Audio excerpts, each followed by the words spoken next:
Então, boa noite, meus queridos. Espero que vocês estejam gostando das nossas aulas online.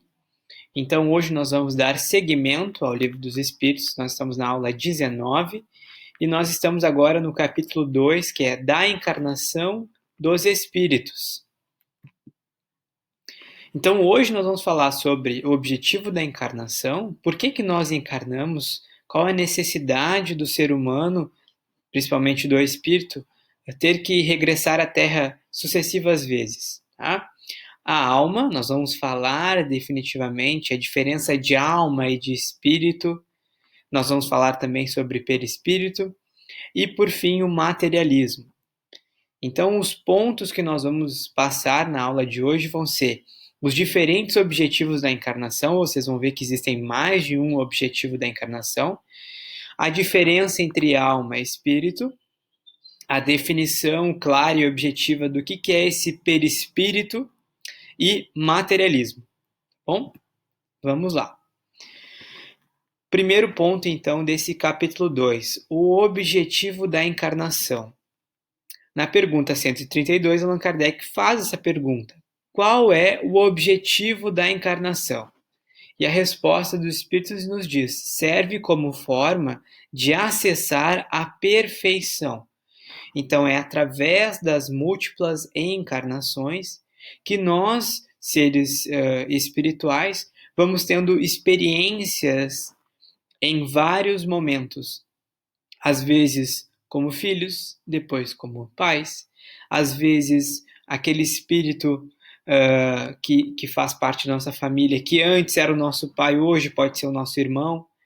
Então, é pela nessa necessidade que nós temos de nos aperfeiçoar, de conseguir desenvolver todas as nossas capacidades como ser humano e principalmente como espírito, é que nós temos essa tendência, essa necessidade de reencarnar várias vezes. Só um adendo, acho que é importante a gente falar isso, né? O objetivo da encarnação e qual a diferença de encarnação e reencarnação, tá?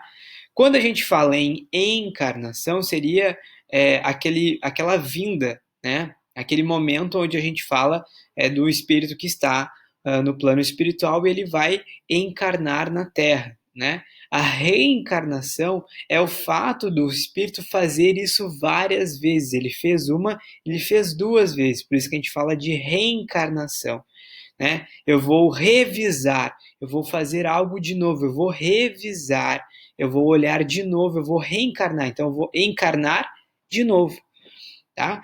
Então, Allan Kardec utilizou essa nomenclatura encarnação, porque depois nós vamos utilizar a palavra reencarnação no ponto de vista de que esse espírito ele vai reencarnar, ele vai encarnar mais de uma vez. Então, as múltiplas encarnações, as múltiplas existências é a reencarnação, tá? Acho que isso é uma dúvida que pode ficar entre as pessoas. Aí ele fala, então, diferentes objetivos. Nós temos um objetivo que chama expiação. E ali os espíritos respondem que a gente, os espíritos que reencarnam, eles sofrem todas as vicissitudes da existência corporal. Que quando nós estamos aqui na Terra, nosso veículo é o nosso corpo, né?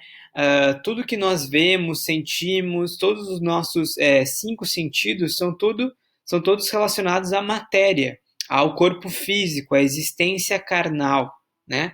Então é necessário que nós passemos por isso algumas vezes para a gente expiar, ou seja, passar por situações às vezes onde nós não temos a escolha, então nos é escolhido passar por algo que inteligentemente é importante para nós, né? A gente não vê como um castigo, tá? Até a palavra sofrer eu quis colocar ali, mas eu queria que a gente ressignificasse essa palavra, porque lembra castigo, né? Lembra algo que nós somos obrigados a fazer. Mas a verdade é que se deixarmos para nossa conta, se deixarmos por nós a capacidade da gente encarnar, da gente escolher que família a gente vai querer encarnar, se nós vamos escolher a nossa condição física, o nosso rosto, o nosso corpo, se deixar só para a gente, que não temos ainda esse amadurecimento espiritual, nós não vamos fazer boas escolhas. Então, às vezes, as escolhas são feitas por outros espíritos mais inteligentes que vão escolher por nós. Então, nós vamos expiar, passar por situações de provas e expiações. Por isso que é o mundo que nós vivemos, é um mundo de provas e expiações. E a missão? Bom, a missão é um outro objetivo da encarnação. Parte lhe toca, é a parte que lhe toca na obra da criação. Então, é essa parte relacionada à criação. Nós aí já estamos em um outro momento, onde nós não estamos mais espiando, onde nós estamos agora experienciando ajudar os outros seres, onde nós temos uma missão mais ampla. É assim que, concorrendo para a obra geral, ele próprio se adianta, né? Ele, o espírito. Então, é através da missão que alguns espíritos já têm esse nível de evolução, onde eles escolhem vir com uma missão na Terra, uma missão onde vai ter um impacto positivo em um grande número de outros espíritos, né? Esperaremos chegar nesse momento da nossa evolução espiritual. Então, Deus, porém, na sua sabedoria, quis que nessa mesma ação eles encontrassem um meio de progredir e de se aproximar dele, né, de Deus.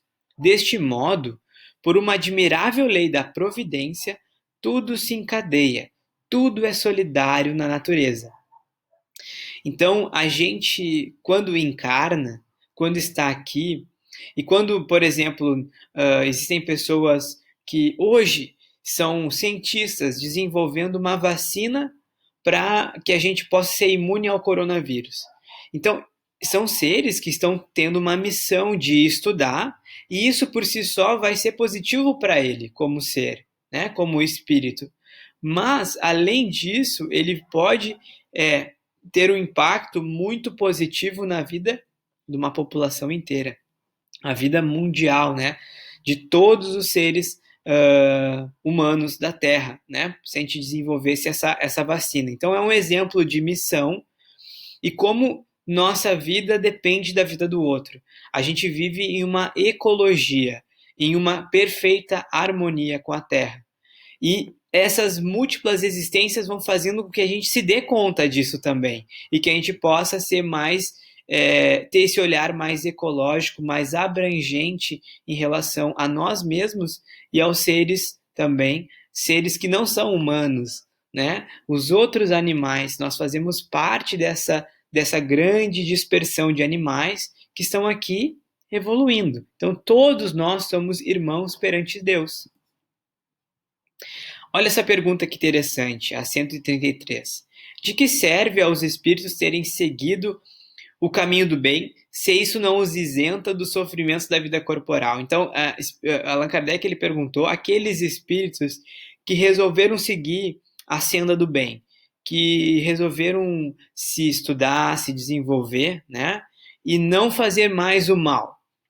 Então, será que por que eles ainda têm que encarnar, né? Essa é a pergunta de Allan Kardec. Por que essas pessoas que são boas, elas ainda têm que encarnar? E a resposta é que eles chegam mais rápido ao fim. Ademais, as aflições da vida são muitas vezes a consequência da imperfeição do espírito. Então, essa coisa de sofrer, de castigo, a gente acaba transferindo, né, terceirizando esse castigo a Deus, que nada mais é fruto da nossa imperfeição. Por isso que é importante a gente ressignificar essa questão de castigo, de sofrimento, tá? Quanto menos imperfeições, tanto menos tormentos. Então, se esse espírito que ele estava falando é o espírito do bem, ele não vai ter tantos sofrimentos, tantos tormentos na vida dele. Aquele que não é invejoso, nem ciumento, nem avaro, nem ambicioso, não sofrerá as torturas que se originam desses defeitos. Então, nada mais é do que a própria lei nos ensinando que ser bons é uma consequência positiva, é um processo de educação onde nós não vamos sofrer, ou vamos sofrer menos. Então, vai depender da nossa vontade de querer realmente não sofrer e não ter inveja, ciúmes, né? Ser ambicioso, ser muito materialista, que nós vamos falar no final da aula de hoje, né? E agora chegou a hora da gente diferenciar alma de espírito. Então vamos lá. O que é alma? A alma é um espírito encarnado. Então eu botei aqui embaixo como se fosse espírito mais corpo físico. Então a alma é isso. Quando a gente fala, eu sinto um frio na alma, um calor na alma, o que é isso, né? É o espírito encarnado tendo essas sensações. Então a alma só existe quando esse espírito está encarnado. Bom, e depois que o corpo morre, o espírito permanece, ok? E aí, como é que é o nome disso? Espírito. O espírito, então, seria todo aquele ser, aquela individualidade que não tem corpo físico. Isso é um espírito. Então, nós temos uma alma, porque nós temos corpo e espírito, ok? É muito simples, mas é interessante a gente fazer essa diferenciação para a gente não se confundir, porque até em outras aulas as pessoas fizeram essas perguntas. Então espero que a gente tenha explicado de forma bem clara, mas qualquer dúvida nós vamos respondendo lá no grupo. E periespírito? Periespírito, então, é uma terceira camada, digamos assim, é uma terceira parte deste ser que está encarnado. Então, eu, Eduardo, tenho o meu corpo físico, eu tenho o meu espírito, e entre o espírito e o meu corpo existe o periespírito. O que seria esse periespírito? É um corpo semimaterial. O que isso quer dizer? Ele não é nem imaterial como o espírito ele é imaterial, ele não tem matéria, tá? Então ele não é esse ser imaterial, mas também não tem tanto peso como o nosso corpo. Então é como se a gente tivesse elementos que não estão na tabela periódica, tá? Mas que são elementos físicos formados pelo fluido cósmico universal. Então o perispírito é um corpo, tá? É um corpo semimaterial entre o espírito e o corpo. Esse perispírito, permite a comunicação do espírito para o corpo e do corpo para o espírito. Vamos lá. Se eu quero falar algo e eu estou pensando em dizer algo, primeiro existe o espírito que vai pensar, que vai captar todas as informações de outras encarnações, a vontade de querer se expressar, tudo isso vem do espírito. Mas para que vocês possam ouvir a minha voz, que é físico, né? A voz é produzida pelo meu corpo. Para que isso aconteça, eu tenho que ter esse periespírito, que está entre o meu espírito e o meu corpo, fazendo esse meio de campo. E aí ele vai conseguir acessar as células, a musculatura, o cérebro, para ativar áreas necessárias para a minha fala acontecer. Então tudo isso acontece do espírito para o corpo.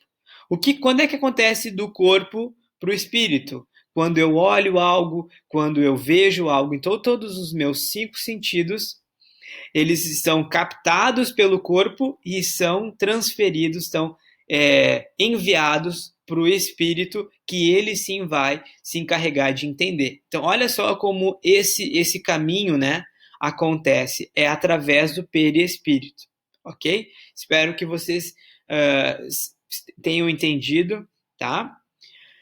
Mas, além dessas três divisões aqui, a gente está falando de espírito, perispírito e corpo, nós também temos o fluido vital, né? Então, o fluido vital também é uma derivação do fluido cósmico universal. Olha lá, vamos comigo. Então, o fluido cósmico universal, ele é uma ele é essa matéria-prima, né? onde o perispírito vai se desenvolver através do fluido cósmico universal.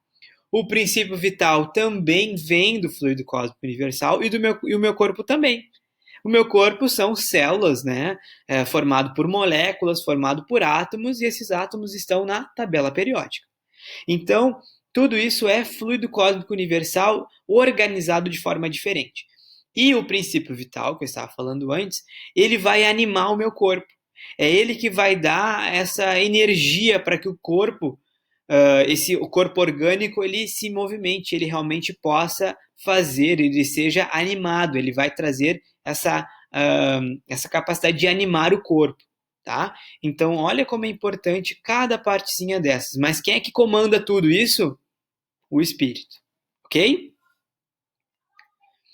Olha essa pergunta que interessante. Pode o corpo existir sem a alma? Olha que interessante. O corpo pode existir sem a alma? E a resposta: pode. Entretanto, desde que cessa a vida do corpo, a alma abandona, né? Abandona o corpo. E quando que isso ocorre, então? Quando que o corpo existe sem a alma? Antes do nascimento. Então existe um período entre a fecundação e o nascimento, esse período onde existem células se reproduzindo, transformando, né? Essas duas células que se juntam, né? Do espermatozoide e do óvulo, começam então a formar outras células. É nesse momento onde existe corpo, animado pelo fluido vital, porque ele está trabalhando em busca dessa capacidade de gerar um feto e depois um corpo, né, perfeito. Ainda não há união definitiva entre a alma e o corpo. Nesse caso, seria o espírito e o corpo, né? Então, como o espírito ainda não está totalmente ligado, unido ao corpo, seria o espírito, né? Então, não, esse período aí entre a fecundação e o nascimento, existe corpo e não existe alma. Mas tem um potencial de ser um corpo com alma, né? E tudo mais. Interessante, né? Essa pergunta é bem interessante. A vida orgânica pode animar um corpo sem alma, mas a alma não pode habitar um corpo privado de vida orgânica. Então, se eu morri e aí o meu corpo está enterrado num caixão, eu, como espírito, não posso tentar voltar à minha vida. Eu não tenho como voltar à vida. Porque o que aconteceu nesse desenlace? O meu fluido vital saiu de lá. Eu não tenho mais fluido vital, não existe mais essa ligação, não existe mais capacidade do meu perispírito que permanece comigo depois de desencarnado de habitar esse corpo, ok? Então pode o corpo existir sem alma, mas depois que o corpo morre, a alma não consegue voltar a animar de novo aquela vida orgânica, né? Porque agora já morreu. Um espírito pode encarnar a um tempo em dois corpos diferentes? Não. Aqui eu botei dois menininhos como se fossem gêmeos, né? Um espírito encarnando nesses dois. Não. O espírito é indivisível e não pode animar simultaneamente dois seres distintos, tá? Um grande objetivo do espírito é a individualidade, né? Então o corpo ele faz parte desse instrumento de individualidade, né? A minha voz, a minha maneira de ser, o meu corpo, as minhas feições me tornam único. E cada um de vocês são únicos, né? Então isso é uma individualidade e o espírito também tem essa individualidade. Nenhum espírito é igual ao outro. Por isso que não há função um espírito habitar dois corpos. Tá? A gente vai falar depois, tá? Inclusive no livro dos médios, sobre o fenômeno da bicorporeidade. Tá? Isso é um outro momento, é um outro papo que nós vamos falar depois, tá? Que aí sim a gente pode tentar entender que fenômeno é esse que acontece, tá? Igual não é dois corpos distintos, tá? Mas depois a gente vai comentar sobre isso. Então a alma, como é que seria essa alma? A alma não se acha encerrada no corpo, tá? Isso foi uma pergunta que Allan Kardec falou. Então, onde é que está a alma, né? Ela está dentro do corpo? Ela habita o corpo? Não. A alma não está encerrada no corpo qual pássaro dentro de uma gaiola. Ela irradia e se manifesta exteriormente, como a luz através de um globo de vidro. É como um som em torno de um centro de sonoridade. Olha que interessante. Então, a alma, ela atravessa o corpo, atravessa o perispírito. A alma, ela está além disso tudo. Tá? Ela vai acessar, então, fisicamente, né, todo esse em volta do nosso corpo. Tá? Essa luz que irradia por todo o nosso corpo. Interessante, né? E agora nós vamos para a última parte, que a gente está falando sobre materialismo, né? Que é a nossa tendência da gente se guiar somente à matéria e não entender que existe um mundo invisível aos nossos olhos, mas que existe e que influencia a matéria que nós tanto estudamos. No início desse capítulo, dessa parte, Allan Kardec faz uma pergunta que vai ser que nós vamos indagar, que nós vamos desenvolver ela ao longo dessa parte aqui. Espero que vocês possam me acompanhar. Olha a pergunta que Allan Kardec faz. Não é de lastimar, não é de ficar, de achar triste, né? Que o materialismo seja uma consequência de estudos que deveriam, contrariamente, mostrar ao homem a superioridade da inteligência que governa o mundo? Vamos lá. Os cientistas, quando eles vão estudar, por exemplo, sobre os átomos que nós estávamos falando antes, né? A gente começa a ver tantas coisas interessantes, tão aprofundado, né? A gente começa a ver que esse conhecimento sobre os átomos, por exemplo, ele não tem fim, que a cada ano vários outros cientistas vão descobrindo coisas novas e mais novas, né? É como se não existisse fim para o conhecimento humano. Isso não deveria nos trazer esse senso de superioridade da inteligência, né?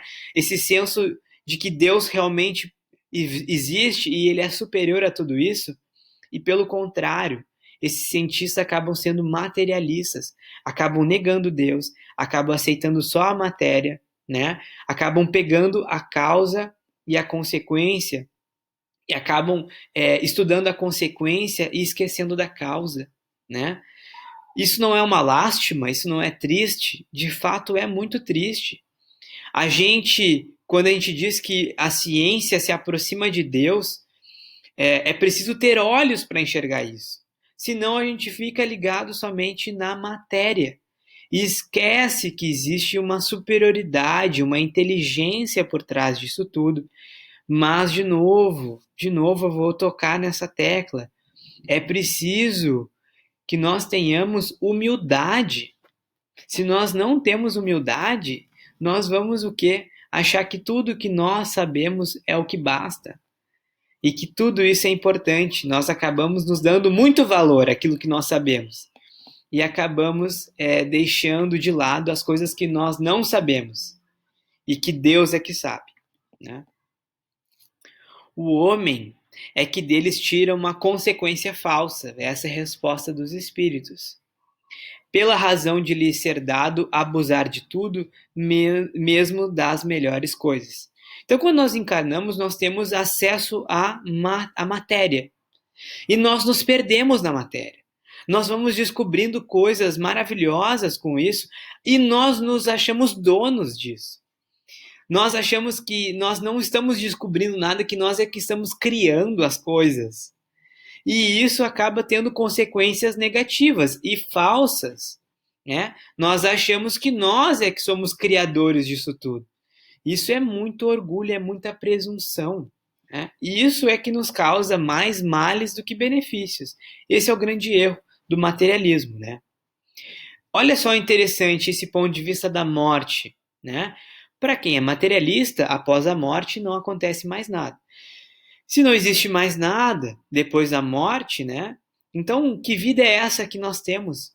né? O que nós vamos fazer nessa vida? O que nós vamos deixar dessa vida se depois da morte nada existe? E por que o materialista acredita que depois da morte não existe mais vida? Olha só, como nada acharam senão matéria depois da morte, que se torna inerte, como não viram a alma escapar-se, né, durante o processo de desencarnação, eles não viram a alma saindo do corpo, concluíram que tudo se continha nas propriedades da matéria e que, portanto, a morte se seguia à aniquilação do pensamento, ou seja, depois da morte não existe mais pensamento, não existe alma e não existe mais nada. Depois da morte existe um vazio. Olha que pensamento frio, que pensamento negativo, né? Então, para que viver? Para que eu estudar? Para que eu deixar um legado? Para que eu ter filhos se a minha individualidade não vai deixar de existir depois da morte? Só porque eu não vi a alma escapar. Só porque eu não consegui comprovar cientificamente. Com a ciência que nós temos hoje, limitada, que não é capaz de nos mostrar toda esse conhecimento além da morte, né? Além do corpo físico, da vida física. Triste consequência. Se for a real, o homem teria razão para só pensar em si e para colocar acima de tudo a satisfação dos seus apetites materiais. É isso que é o grande, a grande, a grande lástima de Allan Kardec. É que com esse pensamento materialista de que depois da morte nada existe, qual é a consequência disso? A satisfação dos apetites materiais. Então eu vou me cercar de condições da matéria, então eu vou ficar mais preocupado com a roupa que eu visto, eu vou ficar mais preocupado com o alimento que eu como, a foto que eu tiro que eu vou colocar no Instagram, é, as pessoas à minha volta, elas são ligadas a mim só pelas questões materiais, elas não gostam de mim pelo que eu sou, mas sim porque eu tenho. Olha que negativo que isso tudo pode causar, e isso causa na vida dos seres humanos que não acreditam na vida após a morte, não entendem as consequências que nós fazemos ou deixamos de fazer, né? E esse é o grande ponto. A inexistência da alma e da vida futura nos traz a perda da nossa individualidade. E a individualidade está ligada à nossa capacidade de desenvolver consciência. Consciência de estar vivo, consciência de me relacionar com os outros seres, consciência do espírito. Quando eu perco essa individualidade, essa capacidade de me entender como ser vivo, único, que ninguém é igual a mim, como espírito, se eu não tenho isso, eu perco as esperanças, as perspectivas. Se eu não me identifico como indivíduo nessa vida, então eu sou só mais um. Então não tem motivo de eu deixar um legado para mim ou para ninguém na Terra. Se eu não sou esse indivíduo que me diferencio dos outros seres. Olha que filosófico que é essa reflexão. E olha que profundo que é, quase que uma estrofe de um poema. Depois de mim, nada mais senão o vácuo, tudo definitivamente acabado, nenhuma outra perspectiva além da do meu corpo ruído pelos meus vermes. Olha que frio! Isso é um pensamento de alguém que é materialista, que não se enxerga como ser humano, indivíduo que tem várias existências e que é importante que eu pense nisso, que eu exista como ser humano e que eu tenha outras existências, que eu venha de outras existências, que eu possa viver outras. E que eu sou essa vida, esse meu corpo é só uma parte, porque existe um filme, é um pedaço de um filme, né? Existe um filme muito maior. Eu digo que essa encarnação nossa é como se a gente entrasse na metade do filme, estivesse assistindo ali, mas eu não sei o início do filme, eu só vi a metade do filme. E eu também nem sei o final do filme, porque eu vou sair da sala do cinema antes do fim do filme, porque não existe esse fim, né? Existe sempre essas múltiplas existências, né? Olha que interessante tudo isso. Meus queridos, nós falamos então sobre várias coisas hoje. Nós falamos sobre o objetivo da encarnação, diferença de alma e de espírito, e agora, por fim, o materialismo. Tá bom? Eu desejo para vocês uma excelente noite, que a gente possa desenvolver agora no WhatsApp dúvidas, comentários sobre a aula de hoje, ok? E boa noite.